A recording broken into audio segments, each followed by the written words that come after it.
What's going on, everyone? So welcome to the latest video. This is part of a series where I focus on TV shows, specifically TV show lists. I've done such lists in the past, such as top 10 TV series premieres, top 10 TV series finales. And I said when I did, I believe it was the finales list, I said that I would do a top 10 TV shows list of all time list. And truthfully, I know I said that a couple years ago. I'm actually still working on that. But I figured as a little treat, if you will, I'm giving you guys my top 10 TV seasons of all time list.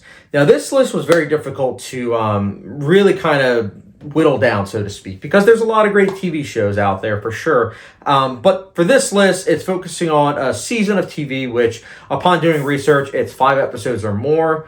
And the thing is, there are some shows that I kind of wish that I could include, such as Chernobyl, which I thought was incredible, but that was 5 episodes, and I'm pretty sure that's looked at as not, being something that's eligible, so I decided not to include something like that, which is a shame, because it is, again, it's a masterpiece of TV. But there were some other limited shows that I did include on here because they were more than 5 episodes. But here's the other thing that I want to give you guys a little bit of background on. There are going to be some TV shows on here that I should say that are going to be omitted from here that you might say to yourself, wait a minute, why isn't this included? Or why isn't this show included? And the reason is this. There are going to be some shows that I watch where I say that they're good, but there aren't really any standout seasons, if you will. Take, for instance, the show Oz. I absolutely love the show Oz, but when I think about that show, there's no season that stands out for me personally versus all of these other, ranking that you'll be seeing. Those seasons do stand out for me personally. So again, I just want to emphasize that. And again, it's nothing against those shows that don't have standout seasons. It doesn't mean they're bad TV. It just means that it's consistent and it's not like there are any standouts. Nothing wrong with that. But again, I just wanted to really give you guys a bit of background for where I'm coming from. So anyways, I'm going to be giving you guys my honorable mentions. Then I will be going from 10 to 1, with 1 being, in my personal opinion, the best TV season of TV. But guys, enough exposition. Let's get started. So, kicking things off with honorable mentions, we have Dexter, Season 4. So, Dexter's a show that I liked as a whole, but Season 4 definitely is the standout one. I think that it is by and far the best of that show. I think that it does such a great job with the Trinity Killer. And it's also a show that I finished the 4th season. I think it was in like 2 days. I really, really binge watched it to the point of where I watched the season 4 finale at like 3 a.m.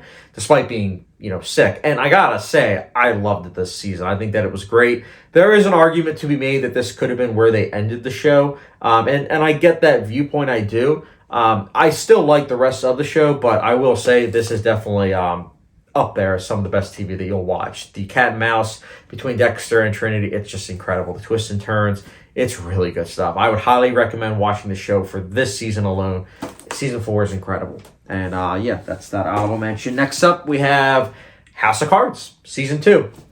Season 2 starts in a way that any other show would have ended a season of TV. But House of Cards Season 2 had the balls to start it and a bang, so to speak. Like, it really did start in a way that I haven't seen a TV show start. It's really impressive. And I said to myself, maybe the rest of the season isn't going to be able to maintain that energy, but it actually did. And I got to say, Season 2 is the perfect blend of that, fourth wall breaking that, the Underwood, Frank Underwood is known for. And it's got that stylish cinematography that the show is known for. It's got a great score, very well paced. And the way that this season ends, similar to Dexter Season 4, you could have ended this show at the end of Season 2. I'm not even kidding. Season 2's ending is perfect in my personal opinion. It is a show that I only own the first 3 seasons, but I'm not going to lie. If I do have the urge, which I'm sure that I will, have the urge to revisit House of Cards for a 3rd time, I guarantee you I'm probably going to stop after Season 2. This season is that great, and I want to really cherish this season of TV. It is incredible. I absolutely love Season 2 of House of Cards, and that is why it is also an honorable mention. Next up, these next 3 honorable mentions I don't own yet on physical media, but the next up we have Mad Men, Season 4.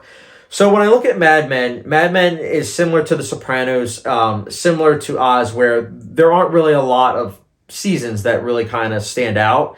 And again, not a bad thing. They're all high quality. But the thing is with Mad Men is that when I think of the show, I will say that season 4, in my personal opinion, does stand out the most because I think that there is the most that is happening in that season. I think that it does rise above the rest of Mad Men in a way that is really invigorating. I think that with what it does is truly something to behold. Mad Men, if you haven't seen already, I would highly recommend you do so. And yeah, Mad Men season 4, I loved it. That's why it's an honorable mention. Next up, we have Better Call Saul, season 6, aka the final season. So Better Call Saul is a show that I've had a rocky relationship with. Here's the breakdown. Season 1, 2, and 3, I don't love per se. Season 4, I also don't love. I think that they're good, but I think that season 5 and season 6 do such a great job of really, really upping the stakes. And I think season 6 in particular is just outstanding to watch. I was able to binge watch, I think it was season 4 and 5, and then even half of 6. And then I was able to catch up and watch the second half of season 6 week to week. And I gotta say, it was exhilarating. I absolutely loved season 6. I thought the way it ended was a perfect way to wrap up, Saul Goodman's arc. It's really satisfying, and that's why it is an honorable mention. It's a great, great season of TV. And my last honorable mention, we have Veep, season 7. Also, season 7 is the final season of Veep. And this did such a great job of really upping the comedy, while also at the same time upping the political relevance. I think that this season of TV, I don't think I've laughed this hard at a season of TV in a long time. It did such a great job. What they did with Jonah in particular, it's ludicrous, but it is amazing. I absolutely love Veep season 7. I gotta say, I thought that season 7 was spoiled for me by Screen Junkies. Shout out to you guys, I guess. But thankfully, it wasn't a spoiler. In fact, it was the opposite. Like, the opposite of what they said is what happened at the end of season 7. I was very happy that it ended in a way that I found to be quite surprising, but also satisfying. Veep as a whole is a great show, but I would definitely say that it's worth watching for season 7 alone, because it's incredible. And yeah, that's my last honorable mention. And guys, it's time to get into our 10 to 1. So, number 10, we have Dark, season 1. This is on Netflix. This is a great show just in general, but this season 1 really delves you into the world. World building is incredible. The characters, the acting, everything works. It is a genre-bending show that I would highly urge you guys to watch it. But I think season 1, it's hard to choose between these 3 seasons. They're all great. But season 1, I think, has that little nudge over it all because just some of the twists and turns in this season, holy cow. Would highly recommend you guys watch this show. And season 1 in particular, it really gets you moving with wanting to binge watch this show. And yeah, that's why it's my number 10. Next up, my number 9, we have True Detective, season 1. So the other seasons of True Detective, they vary in quality, but season 1 is, there's no question about it, an incredible show. I mean, incredible season of TV. Like, holy cow, Matthew McConaughey and Woody Harrelson together, perfect chemistry. Their acting is spectacular, but the cinematography in the show, the world building, the score, it all works. Everything about it just really is seamless. And I love also the documentary approach, how we get to see the perspectives of, like, how these individuals look at an event from the past and the present, and then also just how in certain ways they kind of rewrite history with how they're talking about the events now. It's brilliant storytelling, honestly. There's nothing quite like the show, even though it is kind of taking from, genre trappings, but it does so in a way that really makes it feel fresh. And I gotta say, True Detective season 1, it's incredible stuff, and you have to watch if you haven't done so already.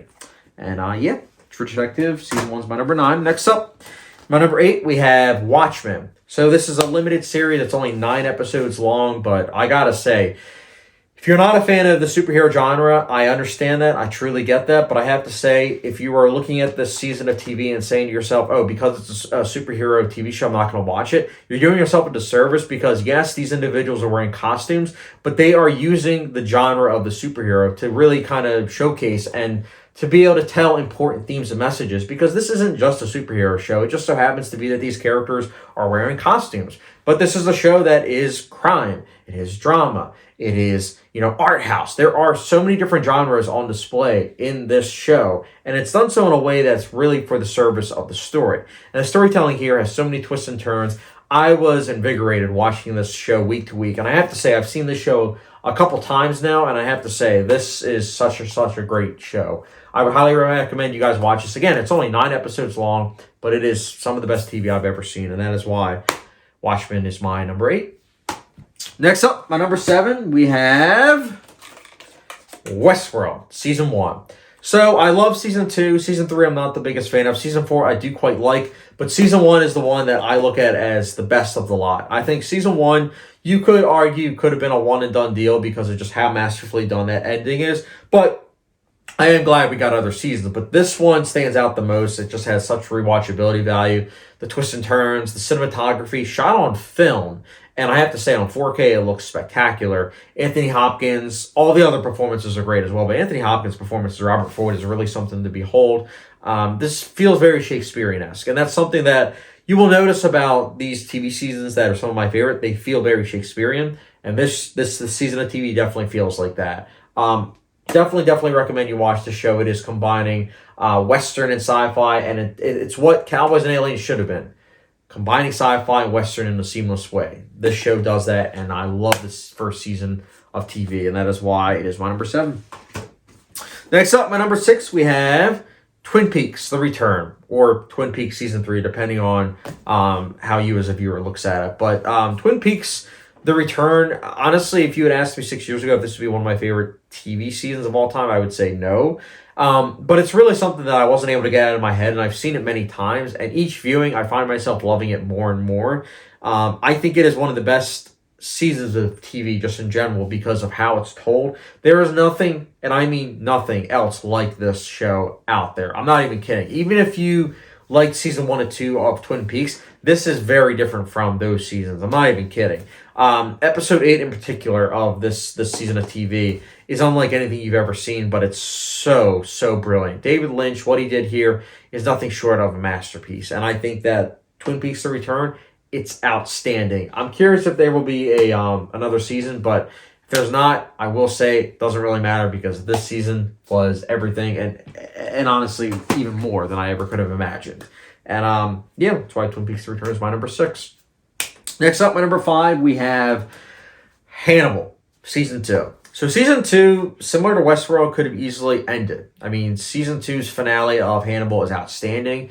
It is tragic, Shakespearean, just like Westworld. But more importantly, this season of TV really combines the art house vibe that the show really was able to establish early on with the the forward momentum of plotting that I personally like in my TV shows.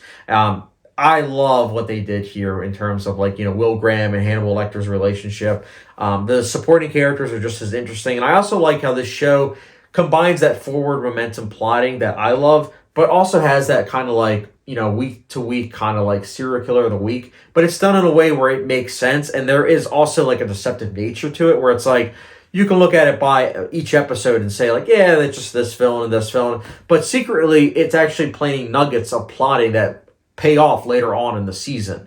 And I think that is brilliant storytelling. And this season of TV, it's outstanding. I love Hannibal just in general, but season 2, wow. But that is my number 5. Next up, my number 4, this is what got me into modern TV. And my number 4 is Fargo, Season 1. Prior to Fargo Season 1, this is before I even saw Breaking Bad or any show like that. Prior to Fargo Season 1, I mostly just watched shows from the 50s, 60s like I Love Lucy, Andrew Griffith Show, Gomer Pyle, stuff like that. So you can imagine my surprise when I saw what TV can be. And that was watching Fargo Season 1 week to week. And I was blown away. I was wow, so TV can match films and sometimes maybe even be a bit better. I love the movie Fargo, but I have to say Season 1 of 2 of Fargo are just might be better than the movie. But Season 1 in particular, I think, has the edge over Season 2 just because of Malvo. I think what Malvo does just as a villain is just really calculating, but also very intriguing. And I think that if you haven't seen Fargo, I would highly urge you to watch at least Season 1. Season 1 is incredible. Season 2 is as well, but Season 1 has the edge just by a little bit. That's why it's my number 4. Next up, my number 3, this is what changed everything. I mean, don't get me wrong, Fargo, I give the credit for really getting me interested into modern TV. But my number 3, Game of Thrones, Season 4. Game of Thrones is what really kind of put a wedge into me and say, yes, TV is great. But Game of Thrones Season 4 in particular is just episode after episode of just really surprising you, really having some of the best moments, not only of the show, but just of TV. Mountain versus Viper, Tyrion's trial, the Purple Wedding, the battle. The battle in this season is spectacular. Looking at bathrooms a bit differently, you've seen this season of TV, you know what I'm talking about. Just a lot of things to appreciate about this season of TV. I love Season 5 and I love Season 6 of Game of Thrones. I know that's kind of controversial to say, but I think that Season 4 has the edge just a little bit. And yeah, I love Game of Thrones Season 4, and that is why it's my number 3. Next up, my number 2. Truthfully, my number 1 and 2 could have been interchangeable, but for now, this is how it is. My number 2 is Mr. Robot, Season 3. So this was tough. Season 3 and 4, Mr. Robot, are both incredible, and it was very difficult to choose between the two. Here's the thing. It was like almost choosing between kids. You know what I'm saying? Like, you don't want to choose between them, but you end up having to. And Season 3, I think, has the edge just a little bit because I love Season 4. I really do, but I think Season 3, that forward momentum is just outstanding. The pacing, the tone, the emotional core. I mean, don't get me wrong, Season 4 is also very emotional. Again, very difficult to choose between the two, but what Season 3 did, if you've seen it, you know what I'm talking about. But just everything about this works. I'm trying to be vague because I'm not going to say that this show is underrated. I would say it's more of underappreciated because not many people have seen this show these days, which is a shame. But I gotta say, Mr. Robot Season 3, it's outstanding. And yeah, that's why it's my number 2. Next up, my number 1. Similar case of my number 2, but my number 1 is Breaking Bad. 5th season, which is the final season. So this was difficult. Season 4 and Season 5 Breaking Bad, I've always had difficulty choosing which one I like more, but I decided that I was going to choose Season 5 just because I think how they ended the first part of Season 5 was brilliant, and then how they managed to have it where I think it was episode 14, Ozymandias, how they had it where that was like one of the best episodes of TV, and then they were like, you know what? We'll also have a couple other episodes, and how those episodes managed to also be just as great is just a miracle in itself. There were so many great moments in this season of TV, and it's so thrilling. Similar to Breaking Bad Season 3, there's a lot of forward momentum that is just unmatched. Pacing, plotting, it's immaculate. It's great stuff. Breaking Bad, just in general, if you haven't seen it, I would highly urge you to check it out. But Season 5, holy cow. It is one of the best TV seasons of all time, and it is my personal favorite as of the filming of this video. But yeah, guys, that is my top 10 TV seasons of all time. Curious to hear your guys' top 10 of all time down below. And as always, guys, thank you very much for watching. Hit the subscription, notification bell, follow me down Letterboxd, and I will catch you guys later.